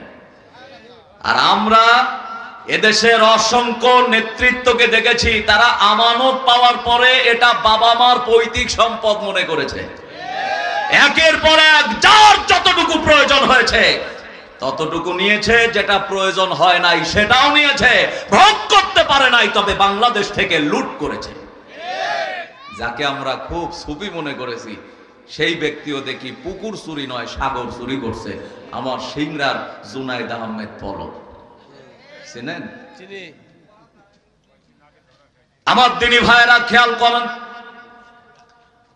নবীজি সাল্লাল্লাহু আলাইহি ওয়াসাল্লাম আলীকে ডেকে বললেন, আলী এই পোটলা আর যারা আমাকে মারার জন্য চতুর্দিকে দাঁড়িয়ে আছে আমি চলে যাওয়ার পরে দেখবা আর সেই সম্পদ তাদেরকে দিবা। শিক্ষা আছে বন্ধুগণ। নবী কি চাইলে পারতেন না আমি এখান থেকে হিজরত করে চলে যাব মদিনায়? আমি যদি হায়াতে বেঁচে থাকি, ভালো অবস্থানে থাকার পর আবারও এখানে এসে এই সম্পদ এইভাবে রেখে আমি তাদেরকে এসে আবারও দিব, এটা নবীজি চাইলে পারতেন, কিন্তু তিনি তা করেন নাই। কারণ আমানতের খেয়ানত করা এটা কোনো মুসলমানের কাজ নয়।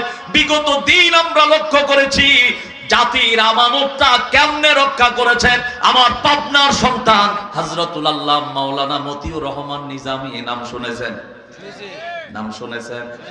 মরহুম শহীদ আল্লামা দেলোয়ার হোসেন সাইদি 2014 সাল ফখরুদ্দিন মঈনুদ্দিন এসে যখন সবগুলাকে ফকফকা করেছিল, আমার দেশের বিরোধী এবং ওই সময়ের ক্ষমতাসীন দুই ম্যাডামই ছিল জেলখানায়। ওই সময় তো মিনিস্ট্রির দায়িত্ব পালন করেছে, সংসদের দায়িত্ব পালন করেছে। একজন ছিলেন মতিউর রহমান নিজামী, আরেকজন ছিলেন আল্লামা সাইদি রাহিমাহুল্লাহ। চার্জ লাইট দিয়ে সার্চ করে 1 টাকা দুর্নীতি পায় নাই। আর কয়েকদিনের ব্যবধানে যখন তারা চলে গেল, কি এমন দোষ তাদের পেলে একের পর এক তাদের গলায় ফাঁসির রশি পরাইয়া এদেশের কাঙ্ক্ষিত আলেমকে বিদায় করে দিলেন।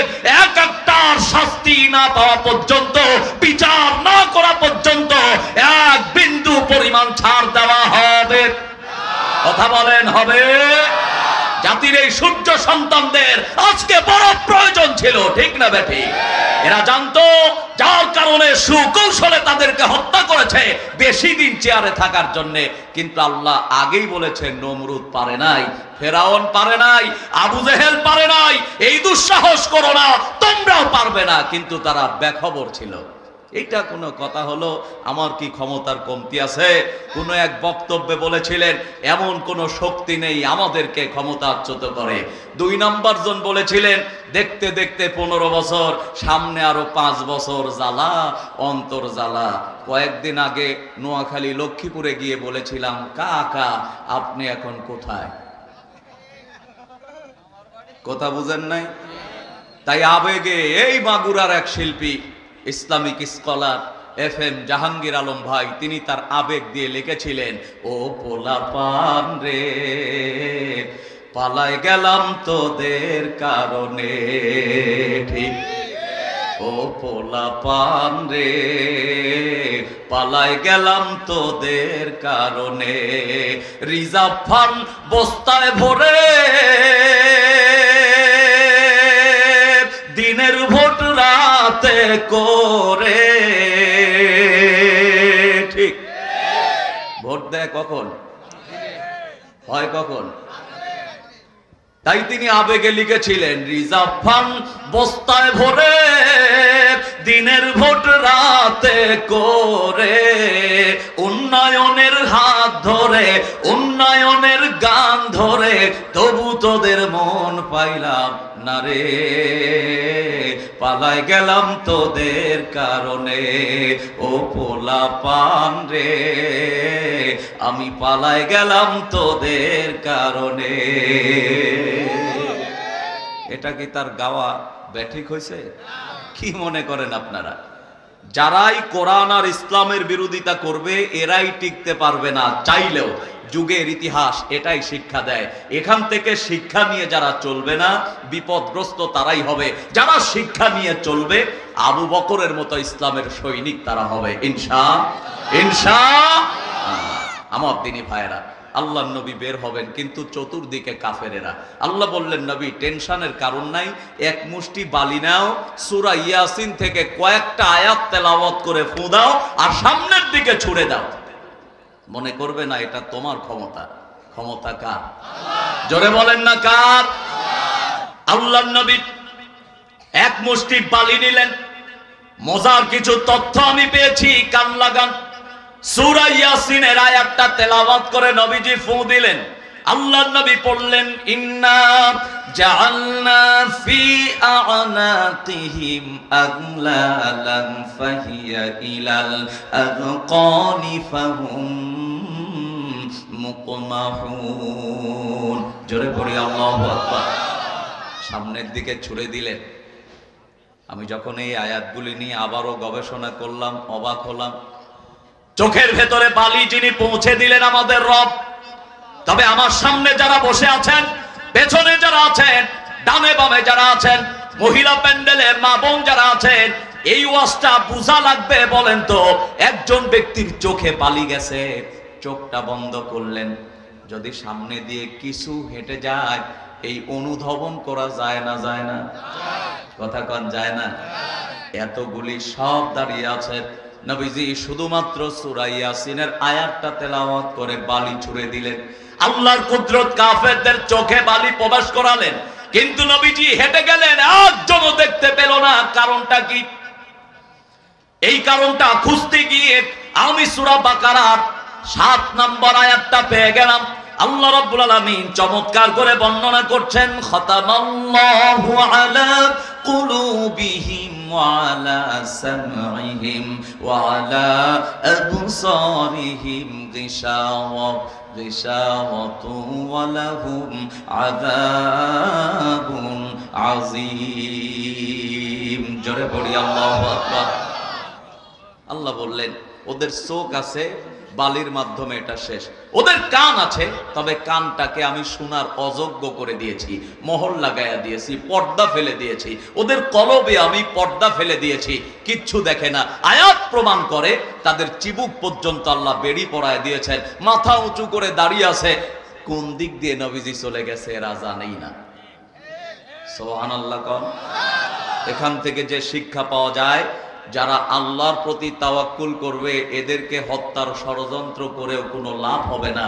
আল্লাহ যদি চায় যে এদের নসিবে এখন মৃত্যু নাই, পৃথিবীর কোনো শক্তি তাদেরকে হত্যা করতে আমার দেশের অসংখ্য ইসলামের কর্মী আছে যাদেরকে আয়না ঘরে রাখা হয়েছে 14 বছর 13 বছর। আল্লাহ তাদেরকে বাঁচায় রাখছে। কথা কন ঠিক না? ওরা কি বাঁচায় রাখতে চাইছিল? ওরা কি ভাবছিল যে চলে যেতে হবে? ভাবে নাই। আমার দিনী ভাইরা, লাস্ট আমার যে বক্তব্য তা হলো, নবীজি সেখান থেকে বের হলেন, হযরত আবু বকরের ঘরে গিয়ে একটা নক দিলেন। হযরত আবু বকর সিদ্দিক রাদিয়াল্লাহু তাআলা আনহু দরজাটা খুলে দিলেন। আল্লাহর নবী বললেন, আবু বকর, শুধু একবার নক দিলাম, তুমি খুলে দিলে, তুমি কি ঘুমাও না? হযরত আবু বকর বললেন, ইয়া রাসূলুল্লাহ, আপনার বয়স যখন 52 বছর, মক্কায় আপনি আর থাকবেন মাত্র 1 বছর। আমি লক্ষ্য করে দেখেছিলাম অসংখ্য সাহাবীরা তারা মক্কা ত্যাগ করে মদিনার দিকে রওনা দিলেন। আমি আবেগ আপ্লুত হয়ে বলেছিলাম, ইয়া রাসূলুল্লাহ, একটা বার আমাকে অনুমতি দেন, আমিও মক্কা থেকে মদিনায় চলে যাব। আপনি আর কিছুদিন পরে তো মদিনায় আসবেন। আল্লাহর নবী সেই দিন আমাকে বলেছিলেন, আবু বকর, সবাই যদি চলে যায় আমার হিজরতের সাথী হবে কে? সুবহানাল্লাহ বলেন। আপনি ডাইরেক্ট বলেন নাই, তবে এটাই প্রমাণ করে আমি আবু বকর আপনার হিজরতের সাথী হব। নবীজি সেই দিন থেকে আজ 6 মাস আমি বিছানায় পিঠ লাগায় ঘুমাই নাই, প্রত্যেকটা রাত আমি দরজায় পিঠটা লাগিয়ে ঘুমাইছি। সুবহানাল্লাহ। এর নাম হলো অনুসরণ, এর নাম হলো ইত্তেবা। আর এই ইত্তেবা যারা করবে রাসূলের প্রত্যেকটা জীবনে, আল্লাহ বললেন ইয়াগফির লাকুম যুনুবাকুম, আমি তো তোমাদের জীবনের গুনাহগুলি মাফ করে দেব।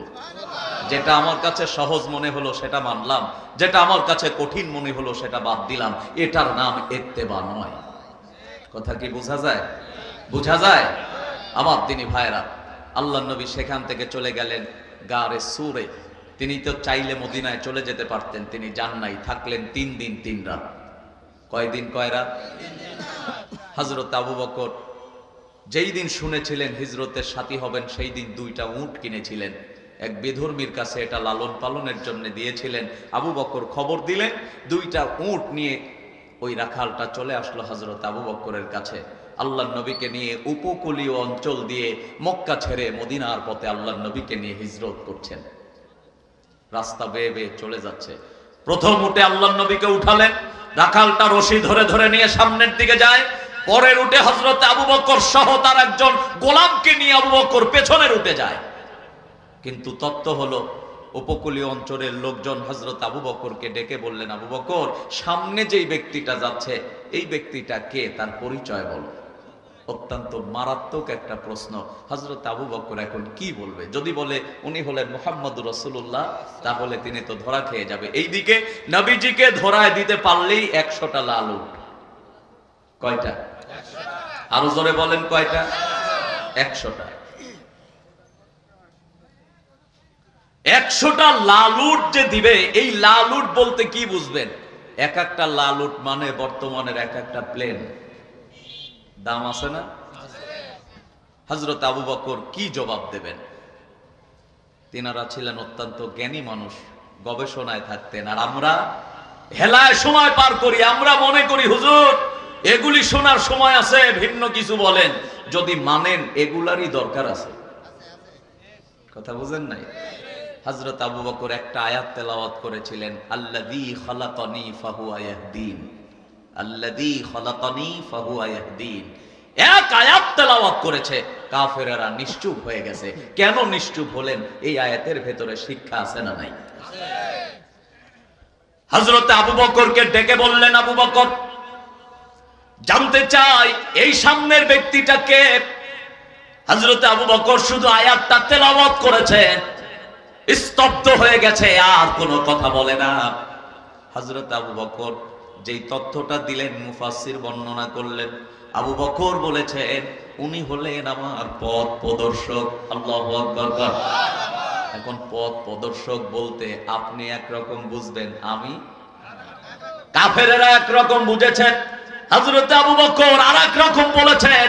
হযরত আবু বকর যেন বুঝাতে চেষ্টা করেছে উনি আমার পথ প্রদর্শক, তার মানে জায়গা চিনি না, উনি চিনায় নিয়ে যাচ্ছেন। ব্যাপারটা এমন না। হযরত আবু বকর বুঝালেন, হে মক্কার উপকূলীয় অঞ্চলের লোকেরা, তোমরা বুঝো নাই, আমি আবু বকর বুঝাতে চাইলাম আমি জান্নাতের রাস্তা চিনতাম না, এই লোকটা আমাকে জান্নাতের রাস্তা চিনাইছে। আমি জাহান্নামের রাস্তায় ছিলাম, এই ব্যক্তিটা আমাকে জান্নাতের রাস্তায় তুলে দিয়েছেন। আমার দিনী ভাইরা, এই জন্য প্রত্যেকটা কথার হিকমত আছে না নাই? এটা মুমিনরা একরকম নেবে, কাফেরেরা আর এক রকম নেবে। নবী আমার সামনের দিকে চলে গেলেন, অনেক বাধা বিপত্তি ছেড়ে দিয়ে তিনি এবার মদিনার পথে আগেই যান নাই। মদিনা পাওয়ার কিছুটা আগে কুবা নামক জায়গায় আল্লাহর নবী 10 দিন 10 রাত অবস্থান করলেন। এদিকে মদিনার লোকজন তারা অপেক্ষায় আছে, নবী মনে হয় এই আসবেন, নবী মনে হয় এই আসবেন। আর আমাদের সমাজের মানুষ হলো আলেম আসলেই যেন কপাল ঘুষরি হয়ে যায়, আছে না নাই? কোরআনের হক কথা বললেই যেন মেজাজ খারাপ হয়ে যায়, আছে না নাই? ওরা চিন্তা করে সব মনে হয় আমার পক্ষেই আসবে, কিছু আমার বিপক্ষে যাবে না। বরং মনে রাখবেন, কোরআনের কথা হবে যারা নিজেকে মুমিন দাবি করবে, তাদের থিম হলো সামিয়ানা ওয়া আতাইনা। সামিয়ানা ওয়া আতানা, শুনবো আর মানবো। আর যারা কাফের, কোরআনের সব মানার ইচ্ছা যাদের নাই, এদের থিম হলো সামিয়ানা ওয়া আসাইনা। কেন মানবো, কি কারণে মানবো, ওই সাব্যস্ত করবে, শিক্ষা নেওয়া লাগবে। যদি রাসূলের আদর্শের সৈনিক হতে চায়, কোরআনের সবগুলি কথা আর নবীর আদর্শ মোতাবেক চলার দরকার আছে না? না, এতদিন উল্টা পাল্টা চলেছেন, আর সুযোগ নাই। প্রত্যেকটা সেক্টরে এখন রাসূলুল্লাহর আদর্শকে আমরা শুধু কি ভালোবাসবো না অনুসরণ করব? কি করবেন বলেন তো? আল্লাহর নবী যেভাবে চলেছেন আপনি সেভাবে চলবেন, এটা তার অনুসরণ, ইত্তেবা। আল্লাহর নবী যে কাজ করেছেন আপনি সে কাজ করবেন, এটা তার ইত্তেবা। আল্লাহর নবী যেইভাবে রাষ্ট্র পরিচালনার জন্য চেষ্টা করেছেন আপনি সেভাবে করবেন, এটা তার ইত্তেবা। আল্লাহর নবী যেভাবে রাজনীতি করেছেন আপনিও সেইভাবে রাজনীতি করবেন, এটা তার ইত্তেবা। বরং এখানে ওই সাব্যস্ত করার সুযোগ নাই। হুজুররা মসজিদে থাকবে, সুবহানাল্লাহ আলহামদুলিল্লাহ জিকির করবে, তারা আবার রাজনীতি করবে কেন? মিয়া, রাজনীতিটা শিখাইছে কে? কাকে দিয়ে? আল্লাহর নবীর 52 বছর বয়স, তিনি তো আর 1 বছর থাকবেন, চলে যাবেন মদিনায়। সেখানে গিয়ে তো সাধারণ মানুষ থাকবেন না, তিনি হবেন রাষ্ট্রীয় প্রেসিডেন্ট। আল্লাহর নবীকে ওই সময় তার কাছে তুলে নিলেন, যেটাকে আমরা লাইলাতুল মিরাজ বলি। আল্লাহ পাক 14টা কর্মনীতির সমন্বয়ে একটি সূরা দান করেছিলেন, সূরা ইসরা। আরেকটি নাম হলো সূরা বনি ইসরাইল। এটি কোরআনের 17 নম্বর সূরা। কত নম্বর বলেন? কত নম্বর? 14টা কর্মনীতি দিয়ে রাসূলুল্লাহকে বললেন কিভাবে রাষ্ট্র পরিচালনা করতে হয়। কারো বাবার আইন দরকার নাই, কারণ নেতার আইন দরকার নাই। আমি আল্লাহ আপনাকে আইন দিলাম, এই আইন নিয়ে আপনি সমাজ পরিচালনা করেন। মদিনা শুধু মদিনা থাকবে না, সোনার মদিনা বানায় দেব। আল্লাহ রাসূলকে এটা বানাতে পারছিলেন? আজকে আমার মেসেজ হলো, বিগত দিনের সব ইতিহাস বাদ, আমরা মুসলিম, কোরআন আল্লাহর, কোনো মানুষের না। ঠিক না বেঠিক? আল্লাহ কোরআনে যে 14টা কর্মনীতির কথা বলেছেন, এই কর্মনীতির মাধ্যমে ইসলাম প্রতিষ্ঠার আন্দোলন যদি আসে, আমরা কে কার সৈনিক ভুলে যাব। এই মুহূর্তে আমরা সিদ্ধান্ত নেব, আমরা আল্লাহর সৈনিক হয়ে বাকি জীবন বসবাস করব ইনশাআল্লাহ। রাজি আছেন? কারা কারা রাজি আছেন একটু 2 হাত তুলে দেখান তো। লিল্লাহে তাকবীর, নারায়ে তাকবীর। হাত নামান। আমি কারো নাম বলেছি? বলেন, কারো নাম বলেছি? বলি নাই। তবে কোরআন আল্লাহ, আমাদেরকে সৃষ্টি করেছেন আল্লাহ। সমাজে যদি চলতে হয় কার আইন মানব? আল্লাহ। সে আল্লাহর এই কর্মনীতিগুলি আমরা মানতে চাই। আল্লাহ আমাদেরকে কবুল করুন, পড়ি আমিন। নবীজি 10 দিন 10 রাত কুবায় অতিবাহিত করার পরে তিনি চলে যাচ্ছেন মদিনায়। আল্লাহ রাসূল মদিনায় যাবেন, মদিনার মানুষগুলি পাগল পারা হয়ে গেছে। তারা আল্লাহ রাসূলকে পেয়ে আনন্দে আত্মহারা হয়ে পড়েছিলেন। তলা আল বদরু আলাইনা মিন সানিয়াতিল বিদা ওয়াজাবা শুকরু আলাইনা মাদা লিল্লাহি দাঈ। বারবার তারা আনন্দে উচ্ছ্বসিত। আল্লাহ রাসূলকে পেলেন। নবীজি যেই উটে চড়ে মদিনায় গেলেন, যেখানে গিয়ে তার উট দাঁড়ালো, ওই জায়গাটাই এখন মসজিদুন নববীর মেম্বার। আল্লাহু আকবার বলেন। মসজিদুন নববীর মেম্বার। আল্লাহ রাসূল ওখানে গিয়ে 4টা কাজ করেছেন। কয়টা? 1 নাম্বার, তিনি সিদ্ধান্ত নিলেন আমি এখানে মসজিদুন নববী তৈরি করব, একটি মসজিদ বানাবো। জায়গাটা ছিল 2 এতিম সন্তানের। তারা এসে আল্লাহ রাসূলকে জায়গাটা অক্ষ করার কথা বললেন। নবীজি বললেন এতিমদের সম্পদ আমি এইভাবে নেব না। নবীজি এখান থেকে আরেকটি আদর্শের শিক্ষা দিলেন, এতিমদের সম্পদ তোমরা আত্মসাৎ করো না। আমরা কি সেটা মানি? সুযোগ পাইলে এতিম কি আর ডোম আর মুসি সারাল কি, টাকার কাছে সব শেষ, জমির কাছে সব শেষ। আছে নাই চরিত্র মুসলমানের? আমরা নামাজও পড়ি, আবার এতিমের সম্পদ আত্মসাৎ করি। আমরা নামাজও পড়ি, ভাগীর সম্পদ আত্মসাৎ করি। আমরা নামাজও পড়ি, ভাইয়ের সম্পদ না বলে তা জোর করে নিয়ে নেই। আছে না নাই? এটা কোন রাসূলের আদর্শের সৈনিক হতে পারে না। নবীজি সাল্লাল্লাহু আলাইহি ওয়াসাল্লাম 2 নম্বরে যে কাজ করেছিলেন তা হলো আনসার এবং মুহাজিরদের ভেতরে ভ্রাতৃত্বের সৃষ্টি করেছিলেন, বন্ধুত্ব করে দিয়েছিলেন। 3 নম্বরে আল্লাহর নবী বিভিন্ন গোত্রের সাথে সন্ধি করেছিলেন যে আমরা তো লোক হিসাবে কম, জাতি হিসাবে কম, মুসলিমরা অনেক কম সংখ্যায়, আমাদেরকে আঘাত করলে তোমরা আগায় আসবা, তোমাদেরকে আঘাত করলে আমরা আগায় যাব। 3 নম্বরে তিনি এই সন্ধি স্থাপন করেছিলেন। 4 নম্বরে আল্লাহ রাসূল রাষ্ট্রীয় শক্তিশালী সেনাবাহিনী গঠন করেছিল। কথা কি বোঝা গেল? কয়টা? জোরে কোন কয়টা? তাহলে আমরা হিসাব মিলালে দেখব 1 নম্বরে মসজিদের সাথে আমাদের সম্পর্ক বাড়াতে হবে না কমাতে হবে? বাড়াবো না কমাবো? আজকের এই তাফসীর মাহফিল থেকে রাসূলের আদর্শের সৈনিক তো তারা, আল্লাহ তো তাদের গুনাহ মাফ করার ঘোষণা দিলেন যারা রাসূলকে প্রত্যেকটা ক্ষেত্রে অনুসরণের মানদণ্ড হিসাবে কবুল করে নেবেন। আমি চাই আগামী ফজর থেকে আমরা সালাতে আসবো না আসবো না? আসবো না আসবো না?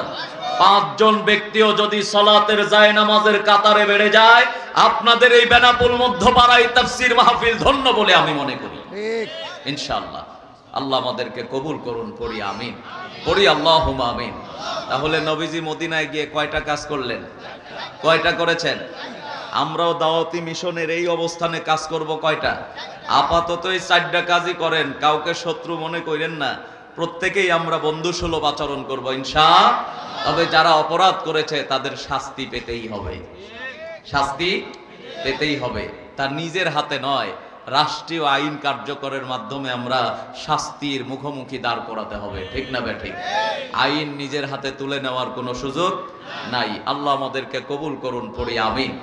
নবীজির একটি হাদিস আমি পড়েছি, আল্লাহর নবী বলেছেন, লা ইউমিনু আহাদুকুম হাত্তা আকুনা হাব্বা ইলাইহি মিন ওয়ালিদিহি ওয়া ওয়ালাদিহি ওয়ান নাসি আজমাইন। জানেন না এই হাদিসের অর্থ? সবাই জানেন, বলার দরকার নাই। লাস্ট মুহূর্তে এসে আমি আপনাদের জ্ঞাতার্থে যে তথ্যটা দিতে চাই, প্রিয় ভাইরা, রাত 12টা বেজে গেছে। অনেকে আছেন আমাদের কমিটির ভাইদেরকে বলেছেন যে আপনারা কেন কালেকশন করেন না, ইচ্ছায়। দরকার নেই? আচ্ছা ঠিক আছে, আমরা প্রত্যেকেই যতটুকুন আলোচনা শুনলাম ভুল ত্রুটি আল্লাহ মাফ করে দিন। এই কথাগুলি আমি সহ সকলকে আমল করার তৌফিক দান করুন, পড়ি আমিন, পড়ি আল্লাহুম্মা আমিন। প্রত্যেকেই আমরা ইস্তেগফার পড়ি, আস্তাগফিরুল্লাহাল্লাযী লা ইলাহা ইল্লা হুয়াল হাইয়ুল কাইয়্যুম ওয়া আতুবু ইলাইহি লা হাওলা ওয়া লা কুওয়াতা ইল্লা বিল্লাহিল আলিয়্যিল আযীম। দোয়া করে দেন ভাই। আপনি ইমাম সাহেব মানুষ আছেন, এখন মুসাফির, আপনি তো মুসাফিরের দোয়া। খুবই কষ্ট পেলেন না? কষ্ট পেলেন? আল্লাহুম্মা আমিন। রব্বানা যালামনা আনফুসানা ওয়া ইল্লাম তাগফির লানা ওয়া তারহামনা লানাকুনান্না মিনাল খাসিরিন। রব্বুল আলামিন, জুমার দিনে আল্লাহ তোমার অসংখ্য বান্দাকে সাথে করে নিয়ে আজকের এই 12তম বার্ষিক তাফসীরুল কোরআন মাহফিলে সমাপনীর সময়ে সভাপতি মহোদয়কে কবুল করে নাও, অতিথিদ্বয়দেরকে কবুল করে নাও। প্রাণ খুলে দোয়া করি যিনারা আলোচনা করেছেন, আমার হারুনুর রশিদ ভাই, মাহবুবুর রহমান ভাই, আল্লাহ তোমার আর একজন বান্দা আব্দুর রশিদ ভাই, প্রত্যেকের জন্য দোয়া করি আল্লাহ তুমি তাদেরকে মুখলিস আলিম হিসাবে কবুল আর মঞ্জুর করে নাও।